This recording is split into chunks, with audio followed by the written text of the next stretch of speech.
Hi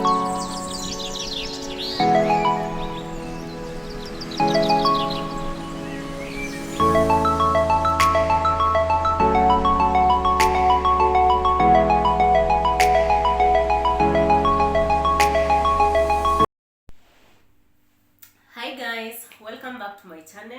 In case you're new here, my name is Hilda. Thank you very much for clicking and choosing to be here. Kindly consider subscribing to this channel and also hit that notification bell so that anytime I upload a new video, you'll be among the first people to be notified. If you are a returning subscriber, karibu tena, and thank you very much for your support. We hit at 200 subscribers. You for your support.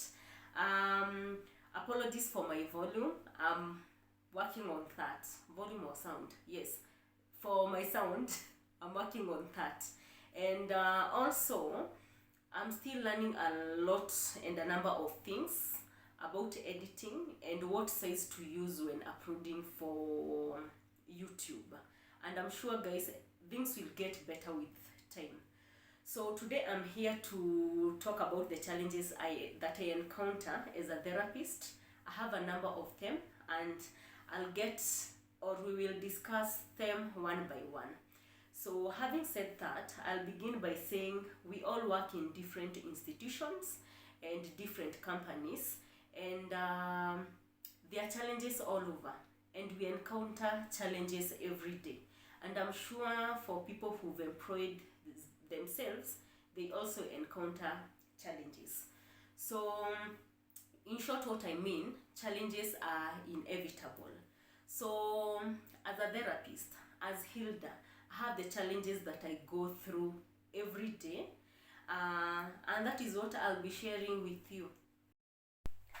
So I'll go straight to the point, and to the points, there are around 4 of them, and to avoid missing on any, I've written them down. So my point number 1 is expectations from the society. And what I would want to say about that, people out here, the society or people around us and people out here think about psychology or counseling differently. They think we offer solutions. They think that we give advices. They think that we solve problems. So why should we strain emotionally? Why should we seek advices ourselves if we offer solutions? So with my experience, I've gotten low sometimes. I've gotten stressed up, and you approach an individual for an advice or maybe an inquiry, and they're like, but you're a psychologist. How are you stressed up? Why should you get depressed? You offer solutions to people. You give advices to people. Why not your own problems?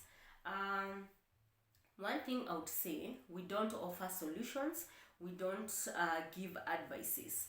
And minus I being a therapist and dealing with people emotionally, when I get out of that institution, when I leave my clients and come back home, I'm so many things. I'm a mom to begin with. I'm a wife. I'm a daughter to someone. I'm a sister. I'm a Kenyan who is struggling just like other people out there. And the same way other people are straining out there, they are getting stressed up, they are getting anxious, they are getting depressed. That is the same way a therapist would go through the same challenges. So they need to be talked to, they need to be listened to, they need to just have an individual who listens to them. And yes, because they're individuals and they have feelings, we have feelings, and minus dealing with people emotionally, when we come back home, as I said, we are so many things. So that is challenge number 1. And then the challenge number 2 that I encounter every day during my practice is focusing on others and forgetting about myself. So the society out there viewing counseling in a different way, they expect you to be a mirror, they expect you to be a role model, they expect you to be an example. So most of the time you find that you are forgetting about yourself and focusing or putting more energy and focus on people and forgetting about you. Before you even know, you are burnt out, you're fatigued, probably you lose sleep because you're tired, you have a lot that you're thinking and all that.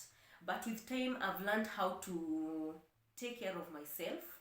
I've learned how to take my me time to take care of myself, no matter how small time I find. And then the challenge number 3, give solutions to clients.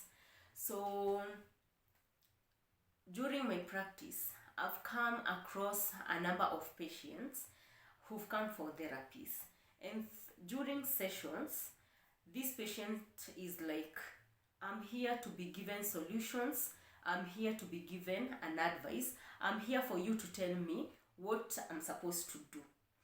But what I would like to say about that, as I mentioned earlier, we don't give advices, we don't offer solutions, because one thing that I know, we are different and we solve problems, and we handle stressors differently.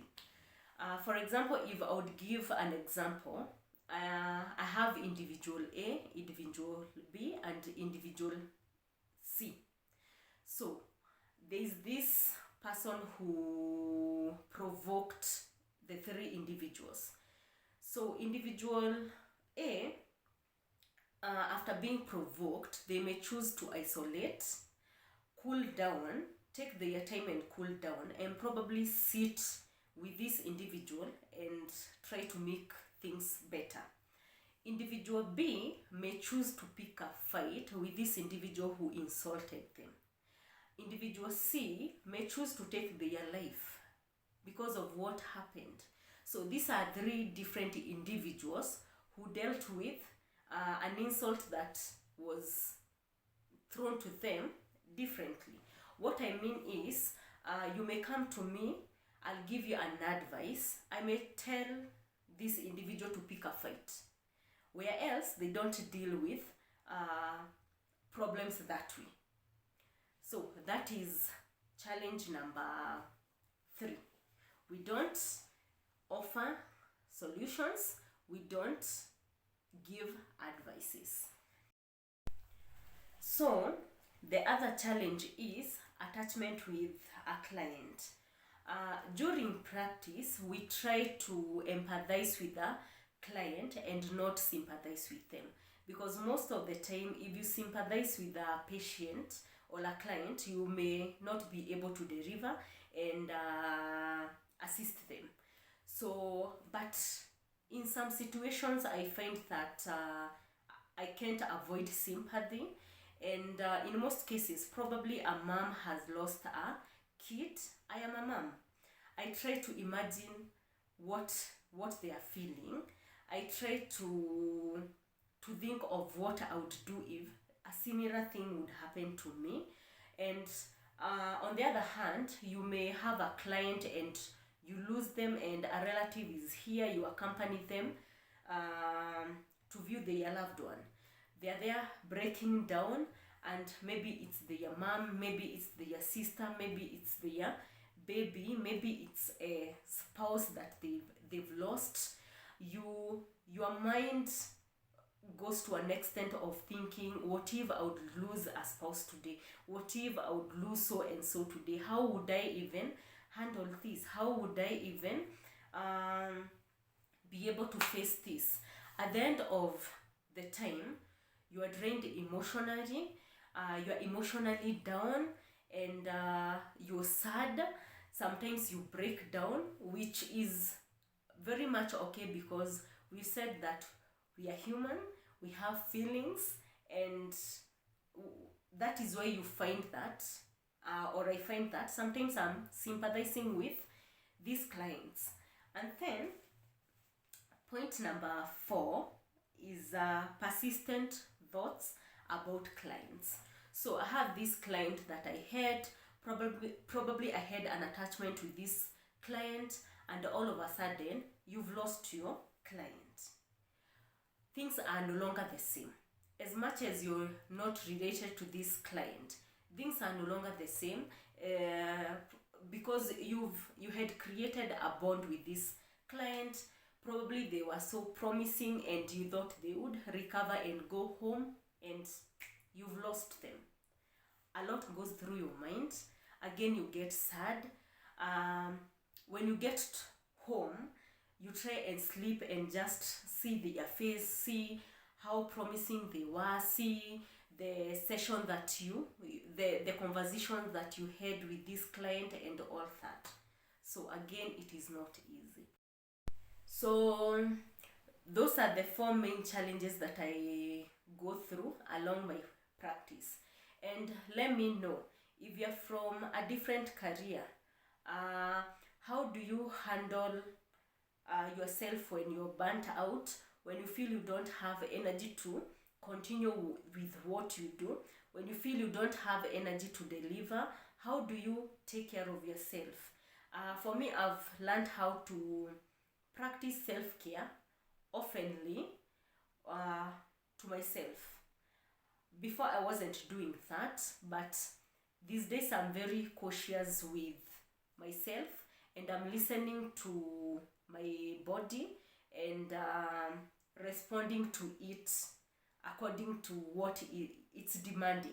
If I feel like I'm about to get drained, I take time off to recharge, to focus on me first, because we cannot offer from an empty cup. We have to recharge to be able to serve people out there, to be able to be productive, to be able to deliver. So let me know down below what you do to take care of yourself. Also, if you are a therapist, I would be glad to meet you people around and know how you practice self-care. So thank you very much, guys, for listening. Thank you for your time, and thank you for your support.